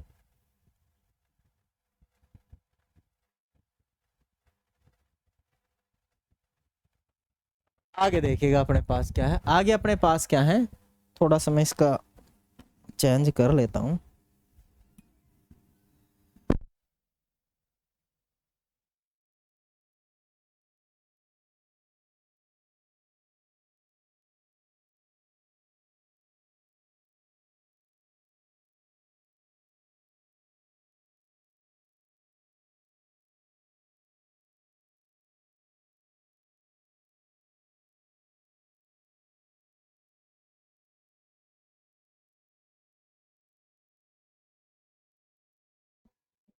चलेगा वॉइस आगे ठीक से वापस। चलिए आगे क्या है अपने पास, पाइपों का ऐसा जाल बड़ोदरा, गुजरात, दिल्ली के कुछ भागों और अन्य स्थानों पर उपलब्ध है, ठीक है ना। ये पाइपों का ऐसा जाल कहाँ उपलब्ध है, पाइपों का ऐसा जाल बड़ोदरा, गुजरात और दिल्ली के कुछ भागों एवं अन्य स्थानों पर उपलब्ध है। प्राकृतिक गैस का उपयोग, प्राकृतिक गैस का उपयोग माने जो नेचुरल गैस है उसका उपयोग प्रारंभिक पदार्थ के रूप में बहुत से रसायनों और उर्वरकों माने खादों के औद्योगिक निर्माण में किया जाता है। भारत में प्राकृतिक गैस के विशाल भंडार हैं। हमारे देश में प्राकृतिक गैस त्रिपुरा, राजस्थान, महाराष्ट्र, कृष्णा गोदावरी डेल्टा में पाए जाते हैं। कहाँ कहाँ पाए जाते हैं भाई प्राकृतिक गैस, माने सीएनजी कहाँ कहाँ पाई जाती है, अपने त्रिपुरा में पाई जाती है भरपूर मात्रा में। उसके अलावा राजस्थान में खूब, रेगिस्तान में कोई कमी नहीं है, ठीक है। उसके बाद महाराष्ट्र में, उसके बाद कृष्णा गोदावरी डेल्टा या बेसिन में भी पाई जाती है। कृष्णा गोदावरी डेल्टा बेसिन में भी खूब पाई जाती है, भरपूर मात्रा में पाई जाती है, कमी ही नहीं है। क्या नहीं है मेरे भाई, कमी ही नहीं है। क्या प्रयोगशाला में मृत जीवों से कोयला, पेट्रोलियम और प्राकृतिक गैस बनाई जा सकती है? नहीं भाई ना, क्योंकि ये जो इनका प्रोसेस है बहुत धीमा होता है, माने इनका नहीं, इनका बनना एक बहुत धीमा प्रक्रम है और इनके बनने की परिस्थितियां प्रयोगशाला में उत्पन्न नहीं की जा सकती, ठीक है ना भाई। इनका जो बनने का प्रोसेस है बहुत धीमा, स्लो है, क्या बहुत धीमा है, स्लो स्लो है, तो ये प्रयोगशाला में संभव नहीं हो पाएगा, क्योंकि हजारों वर्षों में ये बनकर तैयार हुई है। ठीक है ना, हलवा नहीं है कि 2 मिनट में 3-4 मिनट में बनाया और खा लिया, हजारों साल लग गए इस पेट्रोलियम को बनने में। तो क्या ऐसा हो सकता है कि इसको लैब में बनाया जा सकता? नहीं बनाया जा सकता। परिस्थिति ही पैदा नहीं की जा सकती। क्या नहीं की जा सकती है? परिस्थिति पैदा नहीं की जा सकती जिससे कि इसको लैब में तैयार किया जा सके। आगे है अपने पास कुछ प्राकृतिक संसाधन सीमित है। क्या है मेरे भाई? कुछ प्राकृतिक संसाधन सीमित है। कुछ प्राकृतिक, कुछ नेचुरल संसाधन माने जो सोर्स है सीमित है। सीमित का मतलब होता है कि एक लिमिटेड है ना। क्या है? लिमिटेड। जैसे घर के अंदर हम जो आटा लेकर आते हैं, लिमिटेड लेकर आते हैं, कम लेकर आते हैं। ये नहीं कि 1 साल भर के लिए आटा ला कर रख दिए हैं, खराब हो जाता है ना। क्या हो जाता है? खराब हो जाता है। उस प्रकार से जो प्राकृतिक संसाधन है पृथ्वी के अंदर सीमित है। भाई हम रोज बहुत ज्यादा उपयोग करेंगे तो जल्दी ही बीत जाएंगे, खत्म हो जाएंगे, और जल्दी ही खत्म हो जाएंगे तो फिर हमारे आने वाली पीढ़ियां, हमारे बच्चे, फिर उनके भी बच्चे, फिर उनके भी बच्चे, फिर उनके भी बच्चे, फिर उनके भी बच्चे क्या करेंगे? हैं? मोटरसाइकिल की जगह फिर ऊंट गाड़ी लानी पड़ेगी उनको, है ना। क्या लानी पड़ेगी? ऊंट गाड़ी लानी पड़ेगी। फिर लकड़ी जलानी पड़ेगी, है क्या जलानी पड़ेगी? लकड़ी जलानी पड़ेगी। ओके, और ऊंट गाड़ी पे चलेंगे, घोड़ा गाड़ी पे चलेंगे, फिर घोड़ा गाड़ी पे सब कुछ, ओ पुलिस आ गई घोड़ा गाड़ी लेकर, है सब कुछ। हम लग्जरियस जिंदगी तो जी पाएंगे, लेकिन फिर भी हमारे पास एक जगह से दूसरी जगह जाने के लिए हाँ लाइट का प्रोसेस बन जाएगा। ऐसी बात नहीं, घोड़ा गाड़ी से ही चलेंगे। लाइट वाली चीज़ें बन रही है, माने इलेक्ट्रिसिटी गाड़ियाँ आ चुकी है, काफ़ी सारी इलेक्ट्रिसिटी की ट्रेनें आ चुकी हैं। हद हो गई, घोड़ा गाड़ी पे थोड़ी चलेंगे अभी तो ना। ठीक है, लेकिन फिर भी हमें अपने आने वाली पीढ़ियों के लिए भी सुरक्षित रख के चलना चाहिए। मानिए एक सीमित, एक लिमिटेड उपयोग में हमें हर किसी जो नेचुरल चीज़ है उसका उपयोग करना चाहिए, है ना। आपने इस अध्याय के प्रारंभ में पढ़ा है कि कुछ प्रारंभिक संसाधन जैसे जीवाश्म ईंधन, वन, खनिज आदि समाप्त होने वाले होते हैं। आप जानते हैं कि कोयला और पेट्रोलियम जीवाश्म ईंधन है। मृत जीवों के ईंधन में परिवर्तन के लिए लाखों वर्षों का समय लग जाता है। दूसरी ओर इनके ज्ञात भंडार कुछ 100 वर्ष और चलने वाले हैं। इनके अतिरिक्त माने इनके अलावा, इनके अतिरिक्त इन ईंधनों का जलना वायु प्रदूषण का प्रमुख कारण है। इनका संबंध विश्व उष्ण से भी है, माने पूरी पृथ्वी गर्म हो रही है ना। पूरी पृथ्वी गर्म हो रही है, पूरी पृथ्वी का क्लाइमेट चेंज हो रहा है दिनों दिन। आपको पता है जो बड़े बड़े ग्लेशियर हैं वो पिघल रहे हैं, और उससे भाई जो समुद्र के निचले किनारों पर बसे हुए शहरों के डूबने के खतरा बन चुका है। ठीक है ना, क्योंकि बहुत बड़े बड़े जो अंटार्कटिका का ग्लेशियर वो पिघल जाएगा, तो भाई उस पर कितनी बर्फ जमी हुई है, 1 किलोमीटर 2 किलोमीटर की तो ऊंचाई से बर्फ जमी हुई है, और चौड़ा हजारों किलोमीटर का वो क्षेत्रफल गहरे हुए है। अगर वो पूरी बर्फ पिघल गई तो भाई मुंबई तो अपना गया। ठीक है, मुंबई गया, केरल भी गया।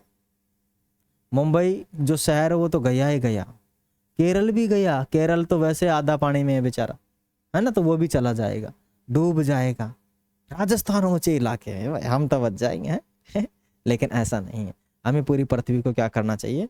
पूरी पृथ्वी पर जो उष्णता है उसको बढ़ाना नहीं है, वायु प्रदूषण नहीं करना है, इन चीज़ों से हमें बचना है और इनको बहुत कम करना है। ठीक है ना, चलिए आगे। इन ईंधनों का जलना वायु प्रदूषण का प्रमुख कारण है। इनका संबंध विश्व उष्ण से भी है। अतः यह आवश्यक है कि हम इन ईंधनों का उपयोग तभी करें जब नितांत आवश्यक हो, माने बहुत ज़्यादा आवश्यक हो। नितांत का मतलब क्या है? बहुत ज़्यादा आवश्यक हो। बिना आवश्यकता के उपयोग नहीं करें इनका। ठीक है ना, क्या नहीं? बिना आवश्यकता के उपयोग नहीं करें।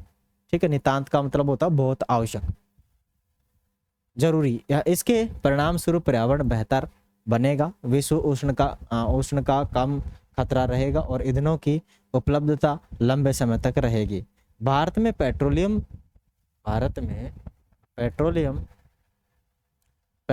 संरक्षण संघ यानी तो PCRA भारत में माने पेट्रोलियम कंजर्वेशन अनुसंधान माने रिसर्च एसोसिएशन, रिसर्च एसोसिएशन माने होता है पेट्रोलियम, पेट्रोलियम संरक्षण, पेट्रोलियम कंजर्वेशन माने संरक्षण, और अनुसंधान माने रिसर्च एसोसिएशन लोगों को सलाह देती है कि गाड़ी चलाते समय किस प्रकार पेट्रोल इंजन और डीजल इंजन, पेट्रोल और डीजल बचाएं। उनके गुर है, उनके क्या है, गुर हैं, कुछ बोलते हैं, है ना। वो कुछ समझाते हैं कि भाई कम से कम आपको क्या करना है, कब पेट्रोल को नहीं जलाना है, कब जलाना है ना।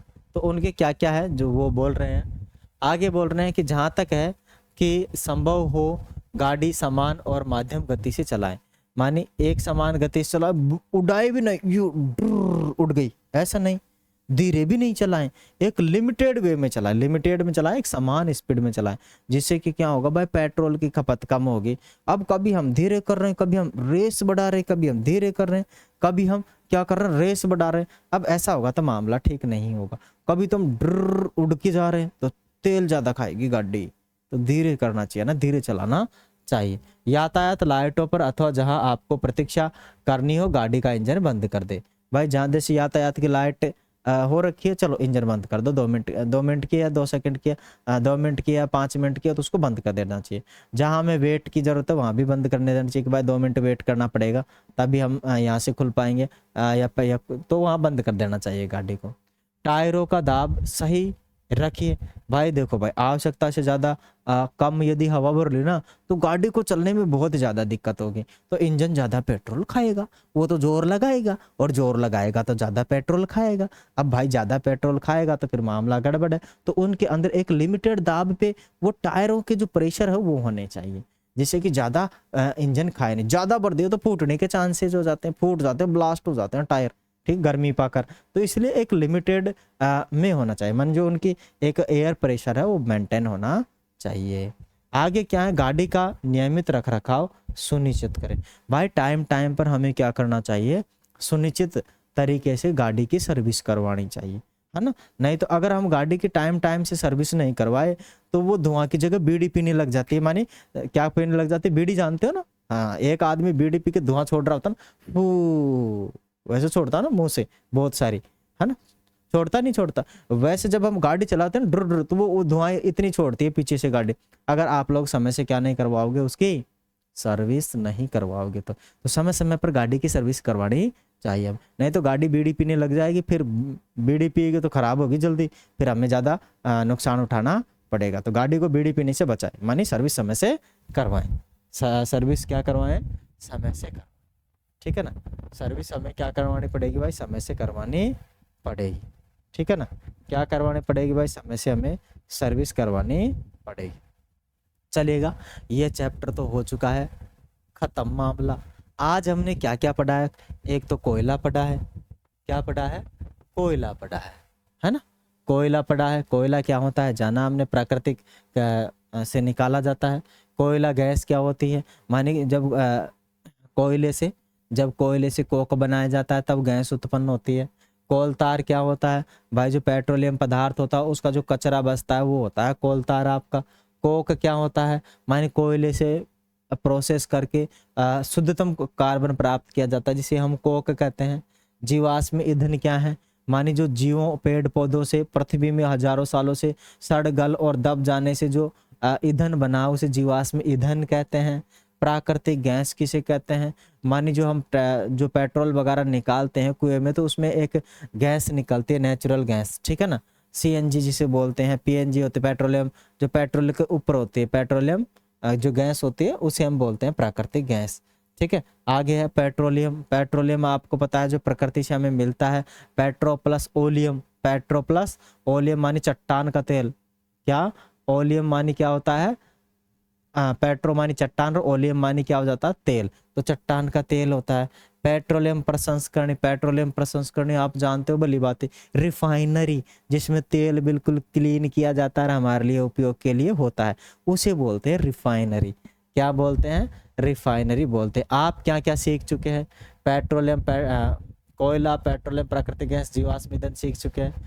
जीवाश्म ईंधन का निर्माण प्राकृतिक अवशेषों से लाखों वर्ष पूर्व हुआ है। जीवाश्म ईंधन समाप्त होने वाले संसाधन मानी कैसे समाप्त होंगे, ज़्यादा उपयोग करेंगे तो कोयला, कोलतार, कोयला गैस, कोयले से प्राप्त उत्पाद हैं। ये सब हमने क्या कर लिए हैं, आज सीख लिए हैं। क्वेश्चन आंसर इसके आप लोग पढ़ लेंगे, सीख लेंगे अच्छे से। ये जो क्वेश्चन आंसर, ठीक है ना, भली बात है, आप लोग इनको सत्य सत्य को जान लेंगे।